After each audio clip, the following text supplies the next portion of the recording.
Cancer awareness के ऊपर 5 से 10 मिनट का सिंपल सा टॉक है। जब हम ब्रेस्ट कैंसर के बारे में बात करते हैं, विद टाइम उसका इंसिडेंस भी बढ़ गया है एंड हमारी जांचें भी उतनी हो गई हैं कि वो जल्दी उसको पकड़ पा रहे हैं।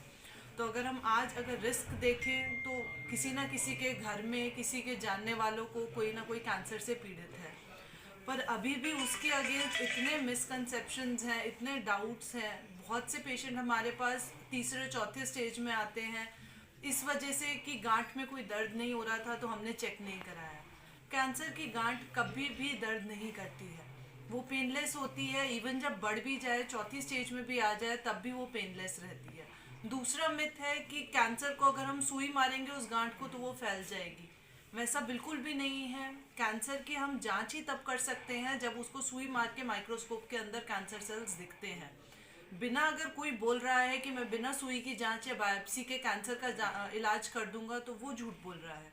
उसके अलावा कहीं नहीं है, क्योंकि कैंसर भी अलग अलग तरीके के होते हैं। अगर हम ब्रेस्ट कैंसर ही बोले तो वो भी 3-4 अलग टाइप के हैं कि उसमें से कौन सा हार्मोन स्टेटस है, कौन सा HER2 स्टेटस है, तो उसके ऊपर वो टेस्ट किए जाते हैं। कैंसर बेसिकली कुछ नहीं है, हमारी बॉडी के सारे सेल्स जो हैं वो डिवाइड कर रहे हैं। डिवाइड करने के बाद एक टाइम के बाद आके उनकी डेथ हो जाती है। हमारे बाल हैं, नॉर्मल एज के साथ वो हेयर फॉल होती है, नेल्स हैं वो बढ़ रहे हैं। हर चीज़ बॉडी में ग्रो कर रही है। कैंसर में क्या होता है कि हमारी बॉडी में किसी चीज़ में म्यूटेशन आ जाता है, कुछ चेंज आता है जिसकी वजह से वो ग्रोथ रुक नहीं पाती और वो लगातार ग्रो करते रहते हैं।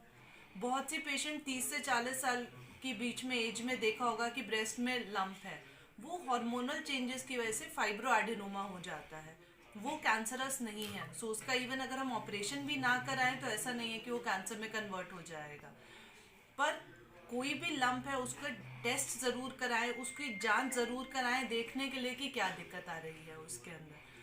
कैंसर अगर हम बात करें उसकी 4 स्टेजेस रहती हैं, स्टेज 1, 2, 3, 4। और जैसे मैम ने अभी हमें बताया कि स्टेज 0 होती है, दैट इज़ प्री कैंसरस, कि अब वो फुल ब्लोन कैंसर में कन्वर्ट नहीं हुआ है बट वो शुरू हुआ है।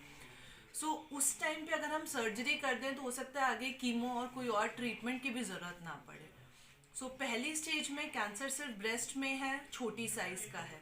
दूसरी स्टेज में कैंसर ब्रेस्ट में है लेकिन उसका साइज़ थोड़ा सा बड़ा हो गया है। तीसरी स्टेज में वो कैंसर यहाँ से आके बगल में चला गया है, बगल में भी गांठ आ रही है। और चौथी स्टेज में वो शरीर में कहीं पे भी फैल सकता है, ब्रेन में, लिवर में, बोन्स में, लंग्स में, कहीं पर भी।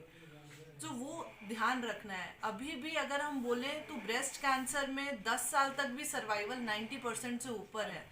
लेकिन आज ही न्यूज़पेपर में आया है कि जब हमने इंडिया का डेटा कलेक्ट किया है तो उसमें अभी भी 60% लोग जो हैं वो तीसरी और चौथी स्टेज में आ रहे हैं। वो उसी वजह से कि कैंसर के बारे में बात नहीं करनी, बाकी लोग क्या कहेंगे, हमें डायग्नोसिस नहीं बतानी है, या हमें इलाज नहीं कराना है, या कोई दर्द नहीं हो रहा, छोटी सी तो गांठ है छोड़ देते हैं। वो छोटी सी गांठ उस टाइम पे जड़ से ठीक हो जाएगी, जैसे जैसे उसको इग्नोर करेंगे वो बढ़ने लगेगी। प्रिवेंशन करने का जो वो स्टेज 0 है उस पर डिटेक्ट करने का मेन 3 चीज़ें हैं। पहली चीज़ है सेल्फ ब्रेस्ट एग्जामिनेशन, जो कि सबसे इजी तरीका है। पाम ऑफ द हैंड से यहाँ से ब्रेस्ट को पैल्पेट करना है नहाते वक्त, महीने में एक बार। रैंडमली नहीं करना है, यूजुअली जब पीरियड्स ख़त्म हो गए हैं उसके नेक्स्ट डे करना है, क्योंकि हमारी ब्रेस्ट में भी महीने में भी हार्मोनल चेंजेस की वजह से पीरियड ख़त्म होने के बाद या जिनके पीरियड्स बंद हो गए हैं वो महीने की पहली तारीख की याद रहे, उस पे करना है। हाथ दोनों ऊपर करके शीशे के सामने कि दोनों ब्रेस्ट इक्वल हैं, हाथ साइड में रख के कि कुछ चेंजेस तो नहीं आ रहे हैं।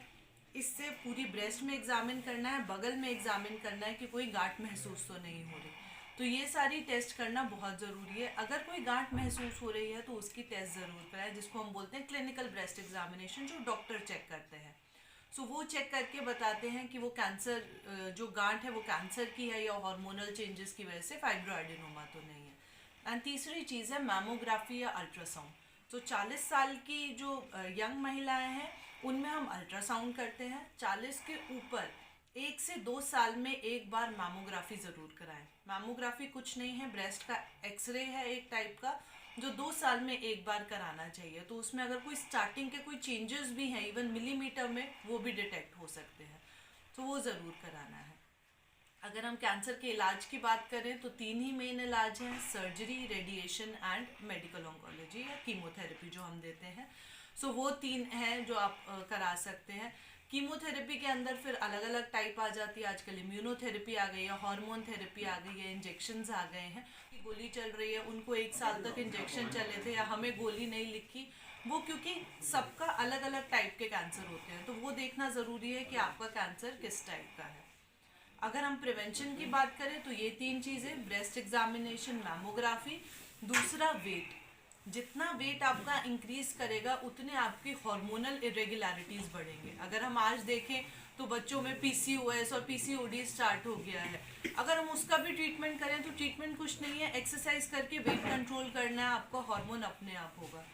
आजकल बहुत हो गया है कि एकदम क्रैश डाइटिंग या क्रैश कोर्स, बड़ा है खाना पीना छोड़ के वेट कम हो जाएगा, इवन वो भी आपके हार्मोन्स को काफ़ी इफेक्ट करता है। तो कोशिश करिए कि एक नियंत्रण वेट बनाए रखें, रोज़ एटलीस्ट आधा घंटा या 45 मिनट्स की एक्सरसाइज करें कि जिससे वो वेट है वो फ्लक्चुएट ना रहे। हेल्दी चीज़ें खाएं, हेल्दी में सुपर फूड्स वगैरह कुछ नहीं है, जो सीजनल उस टाइम पे फ्रूट्स और वेजिटेबल्स आ रहे हैं वो खाएं, जैसे अभी हरी सब्जी आ रही हैं, फ्रूट्स हैं, वो सब लें। तीसरी चीज़ जो आती है, अगेन ओबेसिटी से बचना है एंड फिजिकल एक्टिविटी करनी है। सो ये सारी चीज़ें जो है यही मेन इम्पॉर्टेंट रहती हैं। एंड ये आगे अवेयरनेस फैलाएं कि कैंसर के नाम पे इतना ना हो कि कोई किसी से डिस्कस ही ना कर पाए कि कैंसर है, नेक है। नॉर्मल बीपी शुगर जैसे होता है, कैंसर को भी उतना ही बनाना है कि कोई किसी से शेयर करने में ना हो। एंड आके फिर लोग बोलते हैं कि कैंसर के ट्रीटमेंट में दूध नहीं लेना है, चीनी नहीं लेनी है कैंसर। तो ये सारे मिथ्स हैं जो हमारी सोसाइटी में इतने टाइम से हैं कि विद टाइम उनको छोड़ना है। कैंसर के ट्रीटमेंट में पेशेंट को एनर्जी की ज़रूरत है, तो हम किसी भी चीज़ का रिस्ट्रिक्शन नहीं रखते। कैंसर के पेशेंट सब कुछ खा सकते हैं। चीनी का तो रिस्ट्रिक्शन हम नॉर्मल पॉपुलेशन में भी बोलते ही हैं कि नहीं लेना है, तो वो चीज़ें ध्यान रखनी है कि चीनी का सेवन कम करना है, बट बिल्कुल ही बंद कर देना वैसा कुछ भी नहीं है। सो उस टाइम उन्हें एनर्जी की ज़रूरत है तो सब कुछ खाना खाना है।